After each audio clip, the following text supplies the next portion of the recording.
Thank you for joining for this presentation on how to recover from work burnout. We're going to go through an intro for myself briefly, as well as then go into what a burnout is, what causes burnout, some of the dynamics that are happening related to the stress cycle and survival mode for your brain and mind. And then we'll get into a 3-step recovery plan, as well as cover some resources that you'll have access to from this presentation. First off, to begin, my name is Gabe Quachi. I am a burnout and quarter-life crisis coach, also an author. I've written about almost 100 essays on the topic of self-discovery, self-development, quarter-life crisis, burnout. I've also coached 45 people through career and life, and I'm a researcher as well, really delving into what causes burnout. What makes burnout so sticky? What causes people to burn out multiple times? How burnout and quarter life crises are related. So this is very much my wheelhouse that I'm focusing on. But my background is in marketing and sales.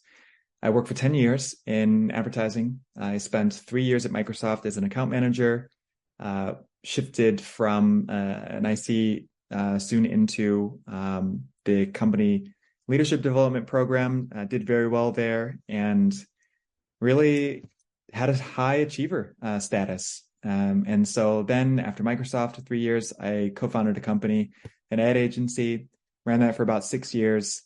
And at the end of it, burned out. That was my first burnout. And it was very intense. It lasted over a period of several years. And it was really complicated. It had sources in my mother, who passed away from cancer the same month that I started the company. And over time, I just started to work more to try to find solace in work where I was a high achiever and I had a lot of validation for what I was doing. And it felt good. It all felt good. And my life outside of work felt worse and worse. And over time, just the chronic stress elevated to a point that I couldn't see straight anymore. I had a lot of symptoms, physiological symptoms of burnout, and eventually just got to a point where I just didn't care. I didn't care. I had inner emptiness. At one point, I felt like if all of our team quit and our clients fired us in the spot, I would feel relieved. So ultimately, my co-founder and I shut down the company, and I took a few months off, but the patterns for seeking validation were so strong that I went back into agency life. I worked at another agency where I managed a team of 40 through 2 direct reports, started to feel the similar signs of burnout. And so decided, after battling that for several months, to leave and shift careers. So that's where I shifted into coaching. And I'm writing a book on the subject of self-development and these learnings along the way as well. So keep an eye out for that. But I'm very excited to walk you through this today and hope that you get a lot of value from it, and would be glad to coach you or work with you, or even just talk on email about what's going on for you. Let's start off with what burnout is. So burnout is recognized through 3 main factors. This is the Maslach Burnout Inventory, developed by Christina Maslach and others. And this is the most comprehensive, or the most well-used, well-known measure of burnout. It's an actual inventory, a survey of many different questions that asks you different things that help give you a score of how burned out you are on exhaustion, reduced efficacy or reduced productivity, cynicism, so negative attitude towards your work or life, and the presence of these 3 factors is what really points to burnout. The World Health Organization in 2019 adopted a definition that is based on these 3 criteria. And the World Health Organization also elevated burnout to a syndrome, which is just another way of saying a collection of symptoms. Now, it didn't actually say burnout as a recognized health issue or a disease, but it definitely elevated the concern over burnout. Burnout really is kind of an epidemic in the workplace. So many people burn out these days. There's a lot of surveys that point to over 50%, over 70% of people that encounter burnout in their career. And so navigating this is very much a priority and important thing for individuals and society. So some symptoms that show up throughout the course of burning out, in the early stages of things, you're going to feel irritation. You might feel a bit of resentfulness that you're working so much, or that you're just not feeling good after you're working so much. You're not getting what you want, so you feel a need to work harder. You might have what I call sticky stress, which is like stress that doesn't go away day in, day out. It sticks with you for several days, for weeks after that. A stressful meeting, a stressful thing is not as easy to just shake off. And you might have some light withdrawal. This means that you're kind of voluntarily, consciously deciding, I'm not going to spend time with friends at this dinner. I'm going to work a little bit more. I'm going to go in a little bit more. I'm going to sleep a little less, and spend time with maybe my partner or other people, family less. As things worsen a little bit, then you'll start to see signs of exhaustion, where you just start to feel fatigued. Maybe your voice starts to crack a little bit. There's some physical signs of it. You'll have reduced productivity. One thing that's very critical to realize is that this creativity, learning, and cognition, when your brain is in a chronic stress state and it gets worse, especially as it gets worse, your ability to be creative, to think critically, creatively, diminishes. Your ability to learn diminishes. Your ability to think and process things, cognition, diminishes. You can get the sense of brain fog, or like you just can't think of things properly. Your memory, especially short term, kind of goes in the gutter a little bit. It's just hard to process things. So these are signs of burnout. And as things get worse, you get into the physical side of things. You can get headaches. You can have sleep issues, which go either in the direction of not able to sleep, like insomnia, or they may go in the sleeping too much. A sign definitely that you're in the realm of burnout or in chronic fatigue issues is if you sleep 12, 15 hours and you're still not feeling rested. If you are a healthy person normally and you find you're getting sick, and then you're getting sick multiple times, this is a sign of burnout. If you're feeling a lot of anxiety, if you're feeling cynical, of course, is one of the criteria. If you're antisocial, that is one of the later stages of burnout. Withdrawal is stage 7 of the 12 stages of burnout. And this is where you're actively pulling away from your networks. In some cases, you may not even be fully conscious or only limited so. You're just thinking, I need to get something done. Automatic reaction is to cut off time with others. And this is a very big danger. Our relationships, our connections with other people, our social interactions are essential to maintaining good health, physically, mentally, and emotionally. And so withdrawing is a kind of an inflection point. Denial of the symptoms and withdrawal from your networks are two of the major inflection points from my perspective that point to burnout getting worse and worse and worse, and your ability to pull back from burnout getting worse and worse and worse. And on the more serious side, you have the sense of numbness, inner emptiness, as it's called in one of the stages. This is where you just don't even feel real. You feel robotic. You feel like maybe you're watching your life through the eyes of someone else, or like it's a movie. Depression can set in. Persistent and serious medical issues can come in. And you can even have physical, emotional, or mental collapse. So there are health issues that are in the realm of stress-related disorders and can be tangential to burnout, or can be happening in place before or after burnout. Inflammation of your body and your joints, that's one of the health issues related to chronic stress. Depression is one that's a sign of burnout and also a tangential issue. Insomnia is another one of those. Heart attack, stroke. The cardiovascular system is significantly affected by stress. And what you'll see in the coming slides is that burnout is a lot of burnout is caused from your inability to manage the stress cycle, your inability to regulate your stress and process it out, relieve the stress. So you're just remaining in a high level of stress response. And that breaks your body down. Our bodies are not meant to be in a constant state of stress. It's a very negative, awful thing. And so all these issues come from that. And heart attack, stroke, other cardiovascular issues can source from this. Adrenal fatigue, chronic fatigue syndrome that Emmy those are things that can also point to a burnout or be in the constellation of symptoms of burnout. A brief note on burnout versus exhaustion. Exhaustion is more of a short-term elastic thing. So with exhaustion, if you're just merely exhausted, your mood is going to be more elastic, or it can bounce back easier. If you get some sleep and rest, you'll get relief faster. Your mood will improve. And exhaustion is more of a physical issue. Burnout, though, is deeper and broader than that. Your mood doesn't bounce back easily. Rest and sleep doesn't bring relief as fast or as much relief. And burnout is a mental, emotional, and physical issue. Underscore this: burnout is not just a mental issue. It's a physiological issue. And we'll really get more and more into this. But that's especially important to know, that burnout is not just mental, it's physiological. So here are 8 myths that are important to touch on here.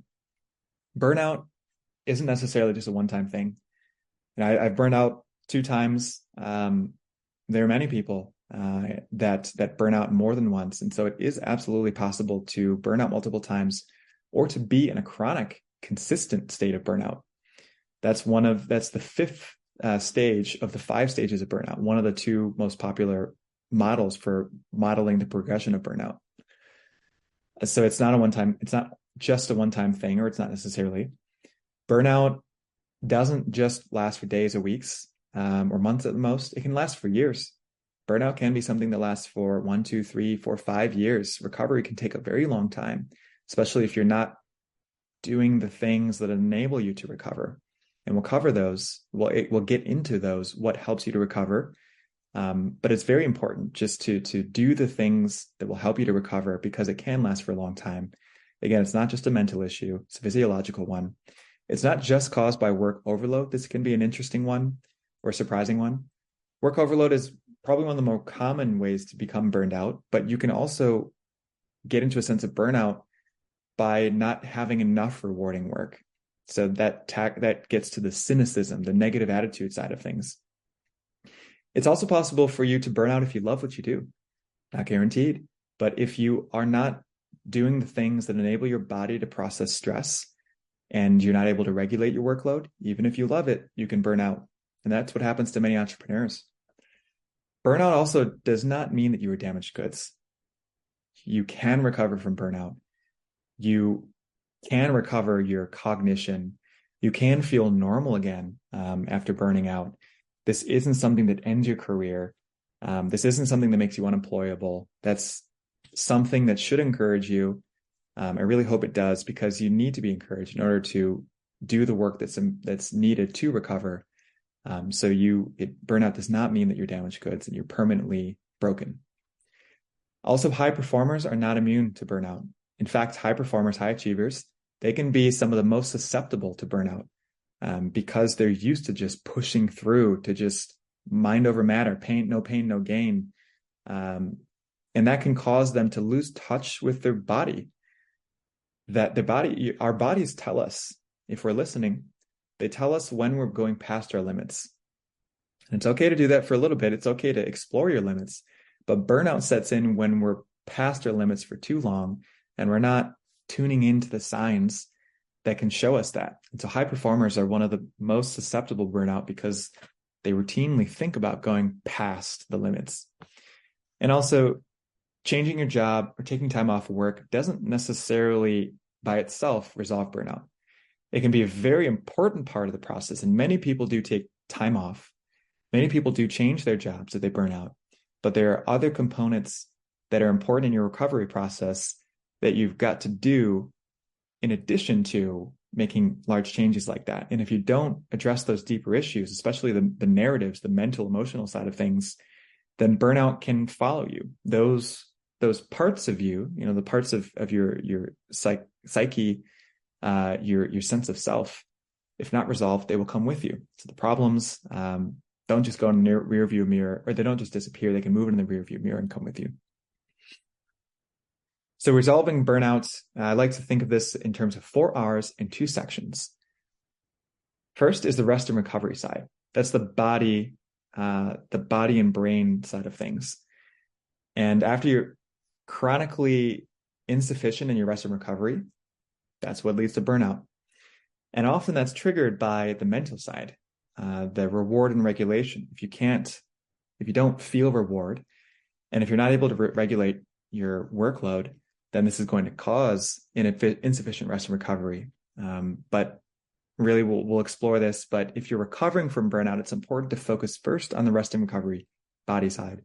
If you're trying to prevent or climb out after having recovered some, then you want to focus on the regulation, reward, the mental side of things. So these 4 R's play out in a negative cycle alongside those 3 criteria. Starts off when we're encountering issues and regulating our workload, or we feel like we're not getting enough reward from work or life outside of work. At that point, we either are working more or we feel the need to work and do work more. And as that happens, we rest less. As we rest less, we have less recovery and we become exhausted more, which then plays into our efficacy. So we rest less, we recover less, and our efficacy falls. Matthew Walker, who is a neuroscientist, wrote the book Why We Sleep, and he goes deep into the impact of sleep and stress on sleep. And there's some points of his reference in this presentation, but he points out that if we work more than 50 hours a week, our productivity falls significantly. And there are other studies, that I think that point to this. And it's easy to just scoff that off. We can sleep when we're dead. No rest for the weary. But it has a very significant, probably the most significant impact on us, our sleep. But not just sleep, our rest, just kind of downtime, time to process stress, also leads to decreased efficacy if we don't have enough. And as our efficacy or our productivity falls, then our sense of reward falls more, our ability to regulate our workload falls more, and we fall into a cynical, negative attitude place. And that's where we feel the need to work more in order to get that sense of reward. And this all plays out in a negative cycle leading to or worsening a burnout. There are 2 models, again, as mentioned, of burnout stages and how it progresses. The 12 steps is in the appendix. That was created by Herbert Freudenberger and Gail North, who coined the term burnout in 1974. But for this presentation, we'll go over the 5 stages, which is a bit easier to talk through. So burnout plays out across 5 stages. It starts off with the honeymoon phase. This is a great place. You're having high energy, your passion is high, you're eager to work, you are passionate, and you feel this need to work harder because you enjoy it and you want to prove yourself. Pretty natural. But as you do, ultimately the honeymoon phase ends, as in relationships, as in anywhere else in life, and the stress onset comes in. And the stress onset, it's not the danger level. You're still feeling that work is rewarding. You're still able to manage it, but the stress is coming on. And it's critical how you manage stress or how you learn to manage stress to avoid going into the deeper levels of the 5 stages. But before we go to that, it's important to just note on stress. Stress is not negative in and of itself. Stress is a very important part of the body. The body's ability to survive, to get through each day, to be motivated, to just regulate itself. Stress is actually one of the ways that we wake up in the morning. Andrew Huberman has a podcast where he explores all sorts of neuroscience learnings, and he points to the stress or what he calls a cortisol pulse that happens in the circadian rhythm, where at the deepest point of sleep around it, we have this pulse of stress that sets us on a track to wake up in the morning and have energy in the day. So stress is important. The issue, the bad guy, the problem of stress is when it's too much or too little. We're going to focus most on the too much side of things, but as mentioned in the myths, you can't have a sense of burnout if you have too little stress. But when you have too much stress, it breaks your body down. Just the raw nature of it is that stress is not good chronically for the body. So we need to learn how to modulate, how to manage our stress cycles in a respectful way so that we can have optimal energy focus. Work actually feels good and not negative. So stress is not the enemy. The problem is stress management. So this brings us to the third stage, chronic stress. This is the inflection point in the five stages. Chronic stress is when we're past our healthy levels of stress. We're into that breakdown point. Our emotions become harder to manage. Reward goes down, exhaustion goes up, attitude, productivity, cynicism worsens. And the inflection point in this depends on how we react to this at this point. If we deny the reality that we're in a chronic stress state, if we deny the problems that are arising, then this is what leads us into burnout. Burnout is where we're past our limits. Our mind and body are in survival mode, and we lose more conscious control over decisions. Our denial worsens, and it becomes more difficult to pull back at this point.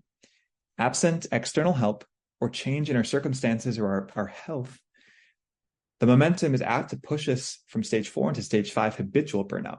Habitual burnout is where we feel trapped. Our ability to help ourselves at this place is almost all gone. We're at serious risk for health issues. And what helps people to recover from the habitual burnout side of things, unfortunately, is a lot of times health issues. A lot of times we do collapse. We do give in, and we do just collapse into depression, into mental issues, into physical issues, into breakdowns. We just get to this point of inner emptiness or just lostness, and we just don't give a shit anymore. And at that point, we're able to, or we are forced to regulate and allow ourselves to recover. And that's what helps a lot of people pull back. So it's very important to, if you can, avoid getting to the habitual burnout point or the burnout point, really, and manage things at the chronic stress level. But if you're not, even if you are in stage 4 or 5, later levels of burnout, there absolutely is still a way to navigate back from it and to heal. And the remainder of this presentation will really help you to understand that. But what's really important to know is that you need, at that point, the deeper points, to get help. It's very difficult to help yourself at this point until it's too late. So just reach out to someone. If someone said, "Hey, how are you doing? I'm concerned about you," respond and tell them the truth. Tell them the truth that you're struggling. Open up to your colleagues, to your manager. Get or talk to your therapist or your coach and ask for help from them. You really need help at this point, and it's very difficult to climb out on your own. And you also don't need to. It's easy for us in survival mode to think, I've got to do all this on my own, especially for high performers who are used to doing that, to pushing a lot of times on their own. It's hard to ask for help. But as a burnout survivor and a high achiever, former high achiever, to you, heart to heart, just I urge you, I implore you to get help, because that can be one of the best things that you can do for yourself. Briefly, here are some of the things that push people down through the 5 stages. And these on the left are components from the 12 stages of burnout, but they're useful in describing how one moves through. First, you have the compulsion to prove yourself and work harder. Push from the honeymoon to the stress onset. As you neglect your needs, your bodily needs, as you revise your values, for instance, maybe you decide, well, I'm not going to go have dinner with friends. I got to cancel because I got to work more. Then you push into the chronic stress level. If you do it consistently, as you deny the emerging problems, you withdraw from your networks, you push into burnout. As you have the sense of cynicism, depersonalization, you just automatically, like a robot, acting things out. You start to feel empty and numb. That's when you're at risk of falling into habitual burnout, which is when you're at risk of depression, collapse, other serious issues. So again, where do you start with recovering or managing burnout? If you're actively in a burnout, start with the rest and recovery, the body side. If you're trying to prevent a burnout, start with the reward and regulation, because your brain is still functioning better than if you are actively burned out at that point. So let's start with the rest and recovery issue. And this is going to be education, so you understand what's happening here. Then we'll get into what you can actually do tangibly. Important to note is the wiring of our bodies and our brains. It has not caught up with how fast our minds in modern society have moved.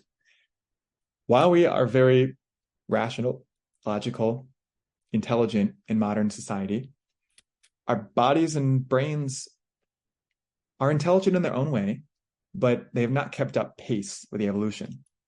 They're still wired to 50,000 years ago, hundreds of thousands of years ago, where stress was developed to enable us to survive.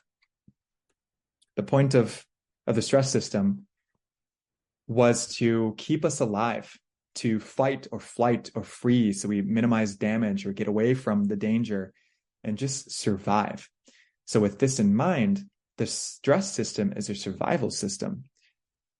It's throwing the kitchen sink at the survival problem, because if you didn't survive, there's no point to being a semi-functioning human being or animal or biological unit.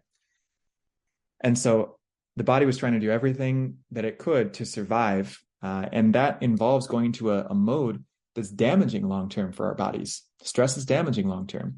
Again, the issue is not stress, because our bodies evolved an ability to manage the stress, this survival system, so that it didn't kill us long-term. But now in modern society, we're not in touch with the things that deactivate our stress system. So for the body, there is no difficult, stressful day at work mode. There is no deadline coming up, but it's not a mortal issue for me. I'll survive. There is no stressful conversation without activation of this stress response system. And granted, there are different levels of activation, that matters. But to the body, in some ways, in a crude way, all stress is like running from the lion on the savannah. Bodies have not kept up evolution. So this, in other terms, sorry for the quality of this image, we have three brains. We have many components of our brain, but here's the triune or three brain model. And this shows us from a different angle.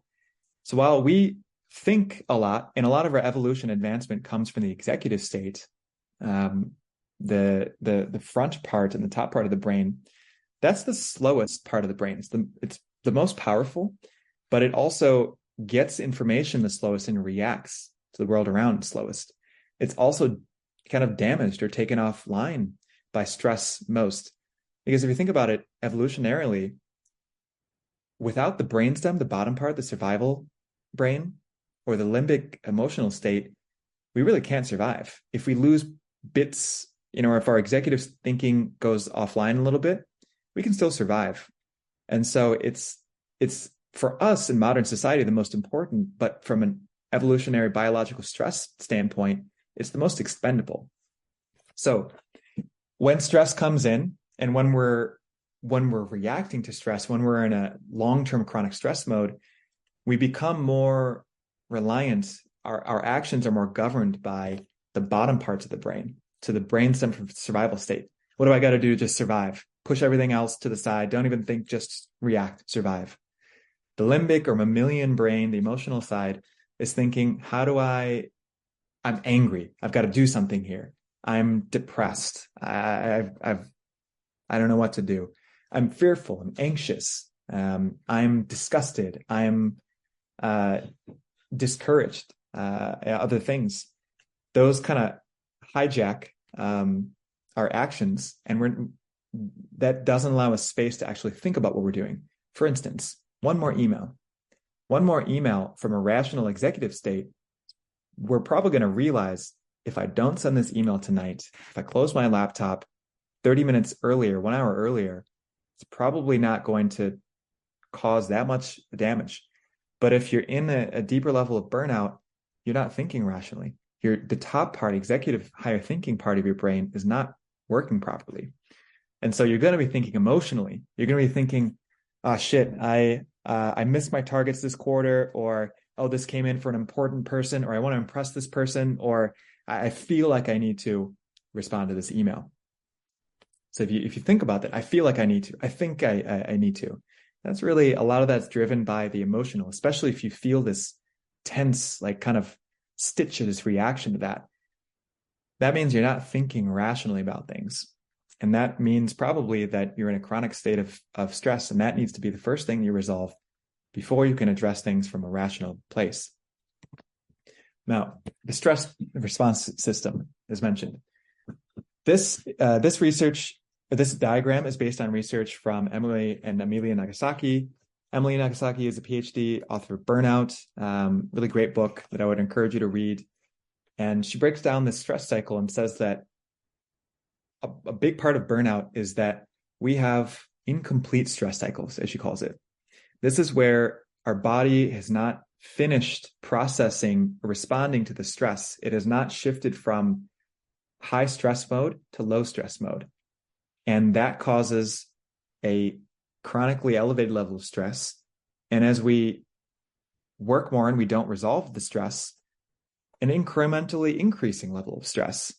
This breaks us down again over time. This breaks down our ability to pull back from the brink of burnout. So this works in stage 1, where a stressor appears. So maybe it's a text message from someone. Maybe it's an invite, a calendar invite from your boss that has no subject line, and it's just meeting at 4 p.m. Maybe it's a Slack notification. Maybe it's an email from an angry client. A stressor appears, just like the lion on the savannah before, and the stress response system, boom, it immediately activates. So it's important to note that step 2, the stress response system automatically activates. This is the sympathetic nervous system. And you see that little almond visual there? That refers to the amygdala. You may have heard of the amygdala hijacking, the anxious organ of the brain. There are different brain parts and body parts that are involved in the stress response system, but one of the most infamous is the amygdala. And amygdala means ancient Greek, means almond in ancient Greek. And so this system just kicks our body into stress mode. We have stress hormones that flood our body. Our muscles and our blood vessels actually shift to be ready to fight or flight. We can start to breathe higher, more intense. And this happens automatically. And then once the stressor is handled, it disappears, the meeting is over, you respond to the Slack message, you have the discussion, the deadline passes. You may think that, okay, I'm all good. Now I can get to the rest recovery side of things and handle the stress. But the stress response system does not automatically deactivate. That's very important to know. Once the stress response system is deactivated, then you have the rest and recovery, also known as the rest and digest parasympathetic nervous system. That enables us to repair the damage done by stress, to reduce the stress levels, and allow ourselves to function normally and be ready for future stressors. Again, the crux is that step 4, the stress response system does not deactivate automatically.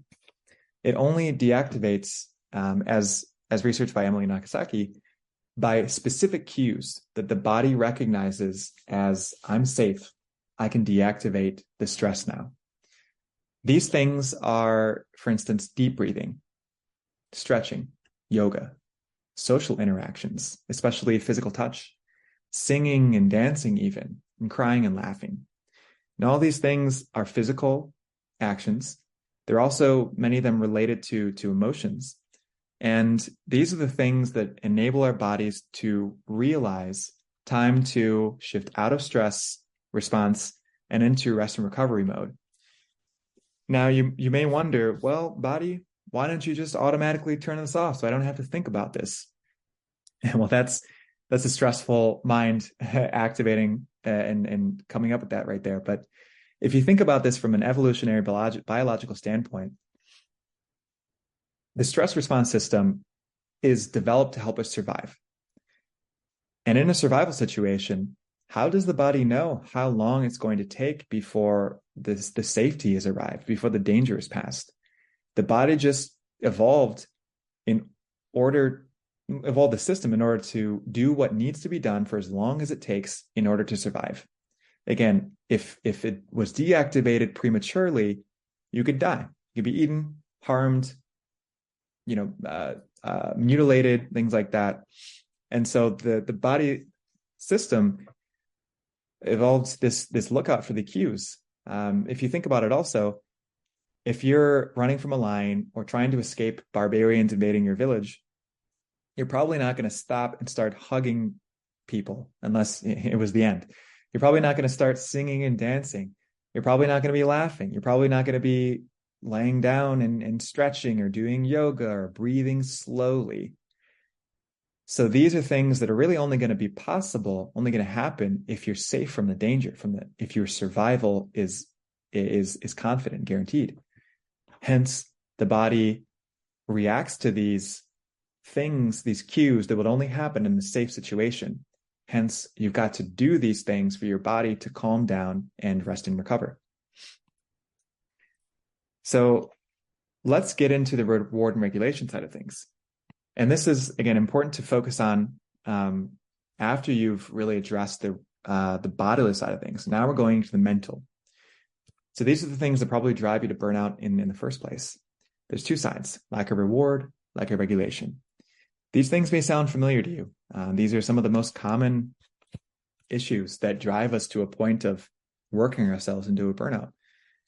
One is, I feel like I'm not worthy enough. I'm not good enough. I'm not feeling like this Saturday was productive enough. So let me just get on and do a little bit of work so I feel good. I can't give myself permission to rest, ask for help, slow down, do things that will help me to rest and recover because I don't feel good. I don't feel like I deserve the ability to do that. I'm afraid of failing, disappointing others, saying no, leaving. I have to control, achieve, become, do something more than what I am. These narratives are all burnout driving narratives, and they're all rooted in psychological survival. These are internalized complexes that are founded in fear, guilt, shame. They all kind of point to this idea of, if I don't work harder, I won't be safe. I won't be okay. I won't be okay. I won't be accepted. I won't survive. That's basically what they're all pointing to, a psychological survival. And so survival is very deep and ingrained. And so, of course, it's going to be hard to say, well, I'm okay with not being worthy enough. We grow up internalizing these things from our interactions in our formative years, childhood, adolescence, early adulthood. This is where we form our understandings of how to operate in the world and what to do and what not to do. And so we can internalize these survival narratives that push us past the healthy points for our bodies because we're seeking to belong, to feel okay. For instance, with our parents growing up, we may internalize a sense of conditional acceptance where maybe our parents, I had an immigrant parent growing up. And so for me, as for maybe some of you, a B+ is not as good as an A-, is not as good as an A. In fact, a B+ or B anything is really not good enough. Conversations very often were rolled around school work, work outside of school, what work was going to happen after school, and what my status and standing was in the world. So yeah, I internalized a sense of I've got to work hard because that's what life is all about. Even if your parents don't give you a sense of I only will love you, I only will care if you really achieve. If they don't say anything when you're going through hard times and say, you know what, it's okay. You're going to make it through this. It's tough at this time, but you're still okay. I still love you, even when things are not going so great. From my mom's side, I definitely got a lot of that. But from society, I picked up this work hard from my dad. And so that narrative drove me to burnout, and only really picking up my mom's side of things did I really start to feel okay to walk back. But if your parents give you a partial sense of worthiness, but let's say they don't say anything negative when you bring home a B, but they don't say anything. Maybe they only recognize and appreciate when you are doing well, when you're achieving. That can also be sensed by you as a kid, that I'm only anything if I achieve. And this is not to say that you shouldn't achieve, that it's bad. That's of course very important in life to do well. The issue here is that it can go too far. Somewhere in the middle, where you're trying your best, but accepting what happens, and you're learning and you're evolving and doing better each time, as you're able to, but you accept that there's cycles in life, for instance, that sometimes it's just hard to do your best. Sometimes in the summertime, the sun is shining, it's great. You feel great. In the wintertime, maybe it's a little more difficult. If you just lost somebody in your life, of course, it's probably going to be a bit difficult. If you don't internalize the sense of like, yes, there are going to be difficult points, but I don't have to push myself to the point of killing myself to feel okay, then, that's a burnout drive. From romantic interests, from society, from authorities, from social media, from any of your ratings at companies, from GPAs, these are all reinforcing the sense of I've got to work harder so I can be okay. On the regulation side of things, you have these narratives of like, I have no agency, no control. I don't have any alternatives. I have no choice. I can't take care of myself. I don't have time for that. This is not for me. It's for my parents. It's for my children. It's for my future children. I've got to just keep working because I can't slow down. I've got to be able to handle this. I've just got to get through this. I've got to survive. I don't want to be seen as weak. I don't want to be seen as falling behind. I can't be an imposter. I feel like an imposter. I have to work harder. These narratives all drive us to not regulate or resist regulating our workload to the point that, again, we have chronic stress and we can burn out. These are all driving from a place of fear, overwhelming pressure. These are reactive defense complexes that push us to assume things rather than ask and find out, to avoid things rather than get in touch and explore, deny things rather than see the truth of the matter. And these all point to, if I don't keep working, I'll lose what I have, or I won't get what I want. And I'm too stressed to adjust course. Very damaging narratives that need to be addressed and integrated so that you can find out how to balance the need to do as well as you can in life with the need to take care of yourself so that you don't go too far and damage yourself. It's your health and your relationships and your fulfillment in life, or these narratives. This is the truth. And it's easy for those narratives to keep operating in us well into our adult years, for decades. Some people never make it out of escaping these narratives. They're ruled by these until the day they die, or till the day before they die, and you think, I wish I had let go a little bit more. I wish I had learned to relax a little bit more, spend more time with people outside of work. You hear the cliche that nobody at their deathbed wishes they had worked more. We hear this from a mental executive place, but does it really penetrate past the emotions? Are our actions, which are passing from the brain down through the limbic system, the brainstem back into our bodies to decide whether or not to type, to open, to click, are those signals getting all the way through, or are they getting shifted in the emotional side, the survival side? Or are we even able to think from our executive or rational place? Are we just trying to survive? So it's important also to think about, there are several different contexts that can increase the risk of burnout. Exhaustion, again, we see this exhaustion, reduced efficacy, cynicism. These are the three criteria. And toxic workplace, if you're in one, that's one of the worst places naturally that can raise your risk of burnout. It's extremely difficult to recover or avoid burnout if you're in a toxic workplace. It's hard to generalize, but really I will generalize and say your best bet if you're in a toxic workplace is to get out, is to move somewhere else.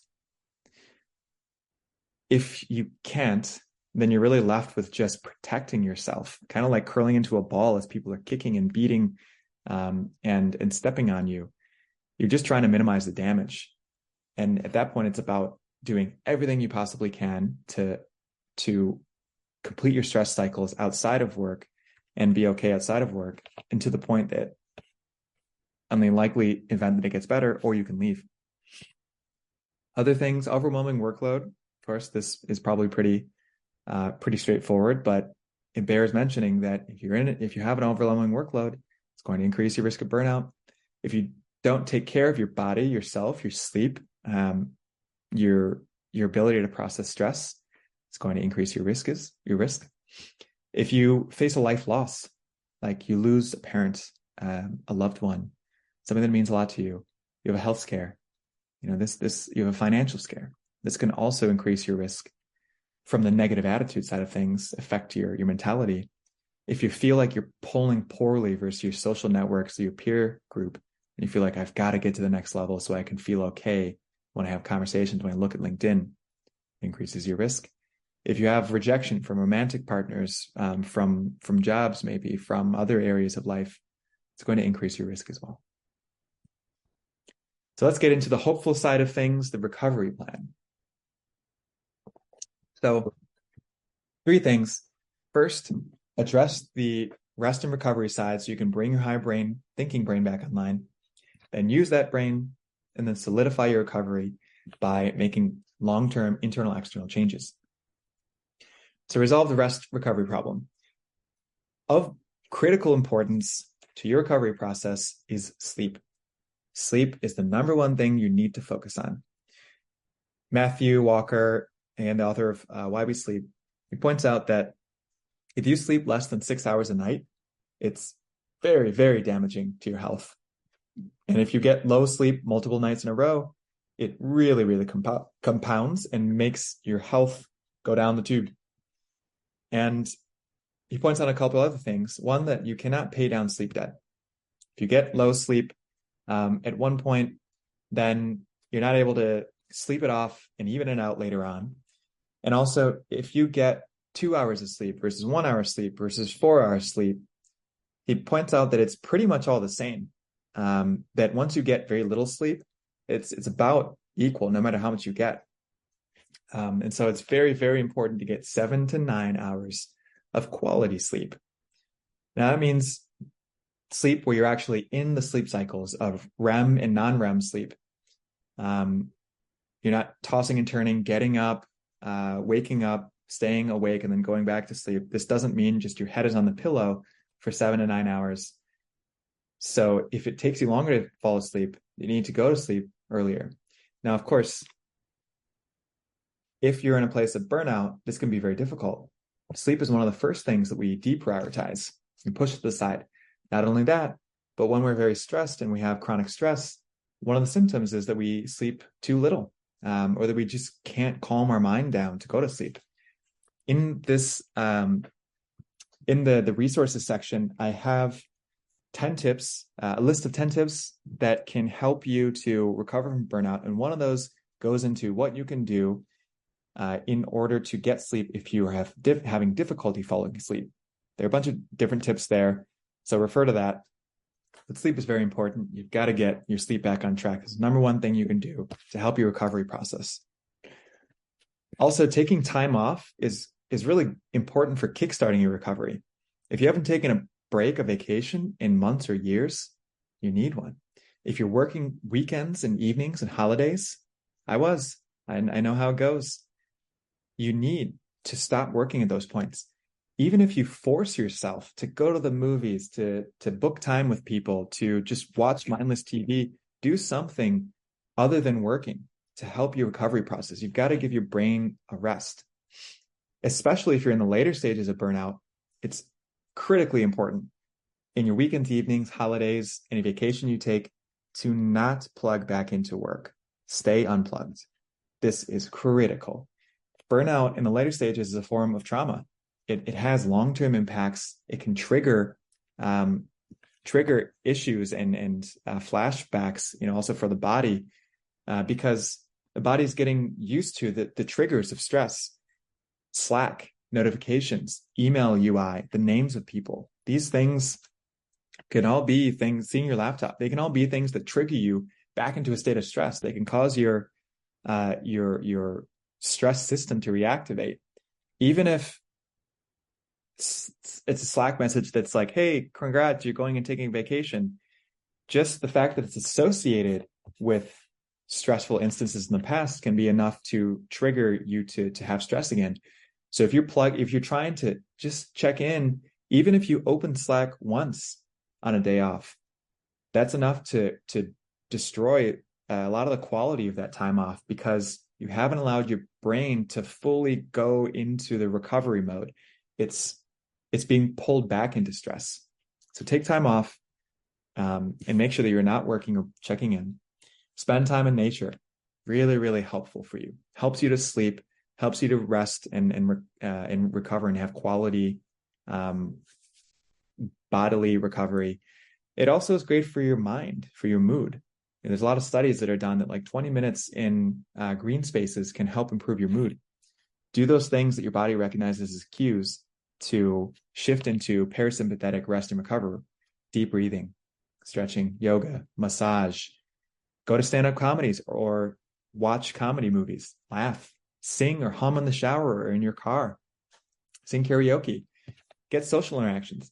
Even if it's time with strangers, like you're saying a few words to the barista or somebody at the store, that's something better than nothing. Even spending time with animals. If you can, foster an animal or dog or cat sit. Petting and spending time with animals has been shown in studies to increase your oxytocin, which can reduce your stress levels and makes you feel good as well. So here are some things you can tangibly, specifically do. More tips in the resources slide. Use your higher brain. Once you've gotten the higher brain back online by reducing the levels of chronic stress, it's time to investigate those harmful narratives that we covered. Here are some prompts for you, some hard-hitting, true prompts that it'll be important for you to sit with and really be honest. Work with a therapist or with a coach in order to go through these. You don't have to go through it on your own, but journal on these, reflect on these. Where did that need to prove yourself and work harder come from? What decisions would you make if you were free from shame and fear? What else in life do you enjoy besides work? Work, it can be dangerous because if it's the only place that we get a sense of reward, we're going to keep going to it to get more reward. It is an addiction, workaholism. And so if we don't find anything, we don't allow ourselves to find anything we enjoy outside of work, then we're going to keep going back to it. And so it's important for you to find creative outlets, hobbies, things to do, pursuits outside of work, so you can be more balanced, so that you're not just tempted to keep going back to work to get reward. Regulation side. What are you doing and pushing yourself to do in work without actually explicitly being asked to? What are you assuming you have to do that maybe is not the case? What would happen if you were to work less? What's the cost of not resolving your burnout for yourself, for your own mental health and well-being, for your relationships, for your future? 10 years from now, what are you going to think about this moment when you're in the midst of the burnout, trying to recover and prevent? So we are human beings, and so we need to have a sense of something to believe in. If we're replacing narratives, if we're getting rid of narratives, we've got to replace them with something else. So integrate your insecurities so you can become a more whole person that's not driven by forces that shaped you growing up that you don't agree with. Discover your own worldview, your own values. Again, explore what's meaningful to you outside of work. Explore what alternatives you have for your skills and experiences. The survival brain is going to hate and avoid change and unknown. To the survival brain, to the brain in survival mode, the devil you know is better than the devil you don't know. Even if things could be drastically better outside, in a survival state of mind, you're just trying to get everything in front of your nose done, and you're not thinking much beyond that. So even though researching alternatives can be one of the best things that you can do, you're going to have some resistance to it until you start to explore these narratives and until you have enough brain capacity to explore. And just because you research alternatives doesn't mean you have to take them. It's not an either or. I apply for this job and I have to take it if I get it. You can explore what's out there and decide, it actually is best for me to stay. But without allowing yourself that chance to see what else is out there, you only have the option of where you're at. So explore. Where else can you apply your skills and experiences? On the regulation side, communicate more. That's one of the most important things that goes away when you're in a state of burnout and causes burnout.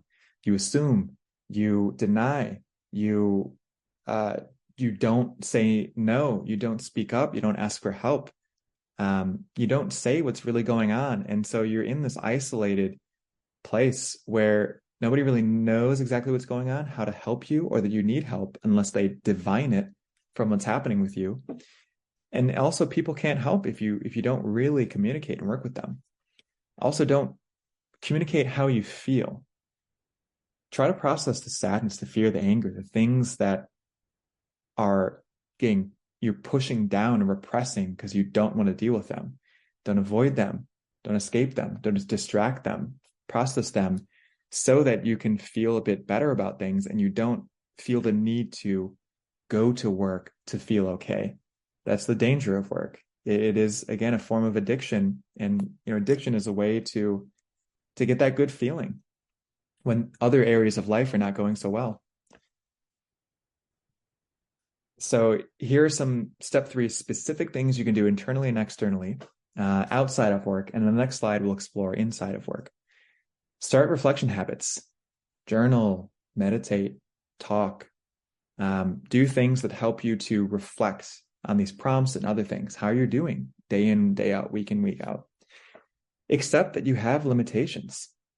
That's part of life.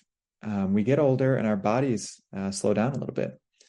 Our cognition, we're not as spry or sharp as we are early on. And that's okay. Part of life is accepting things and accepting that things shift. We're not always going to have the same work ethic, work energy. If we find something we really love and really gives us energy, maybe so. But the way that we navigate life is going to shift.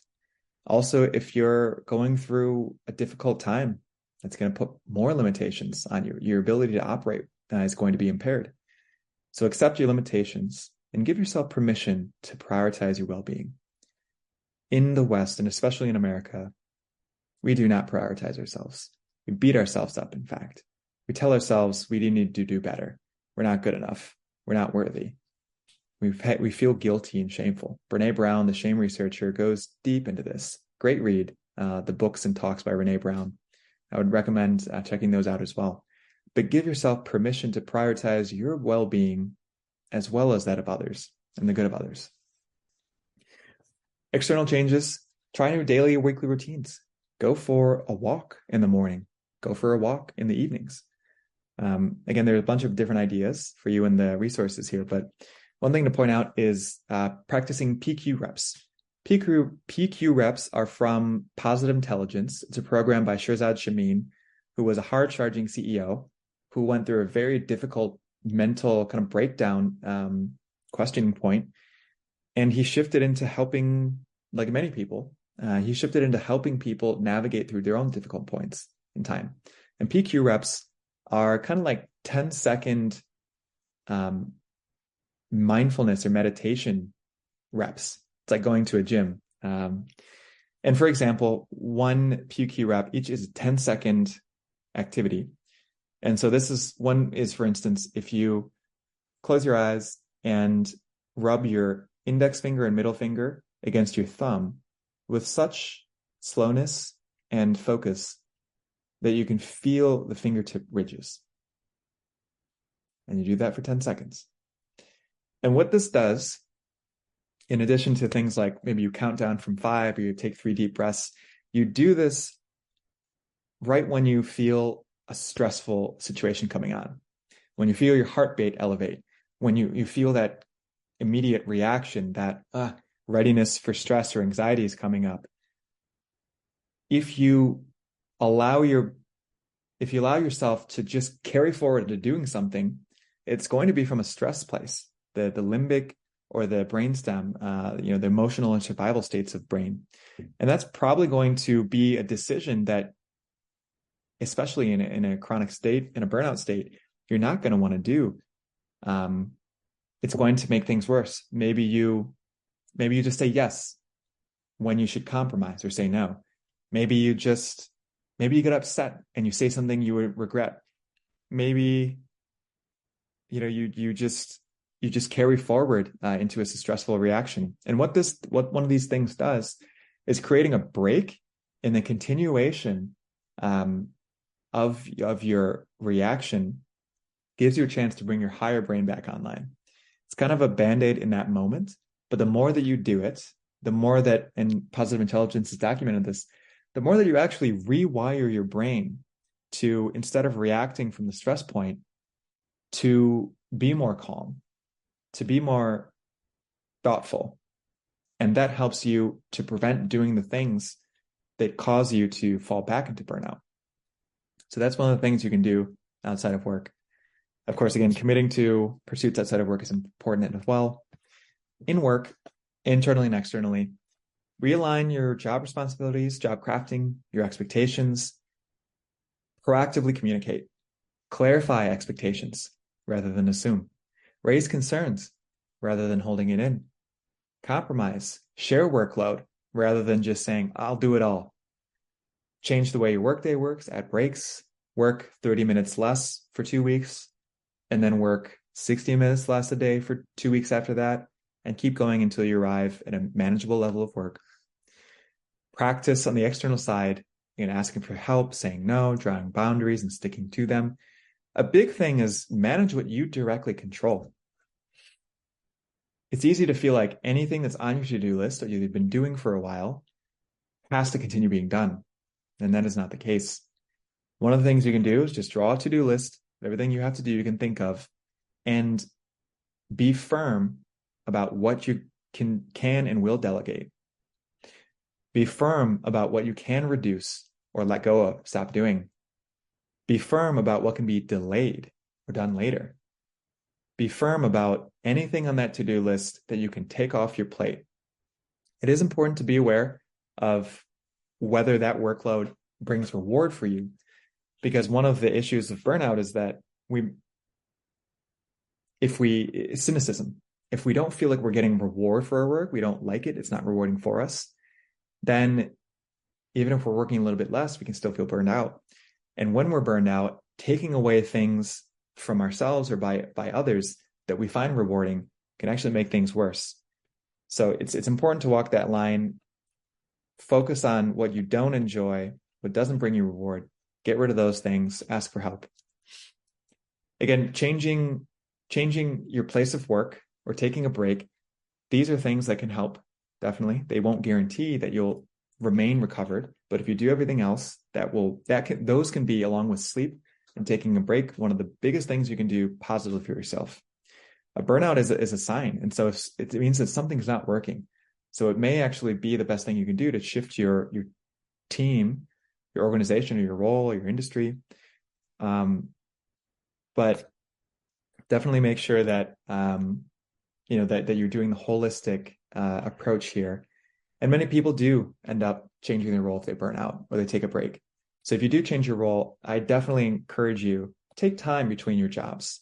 Don't just immediately go right into the next thing. Buffer in 2 weeks, 1 month, 2 months, 3 months time between.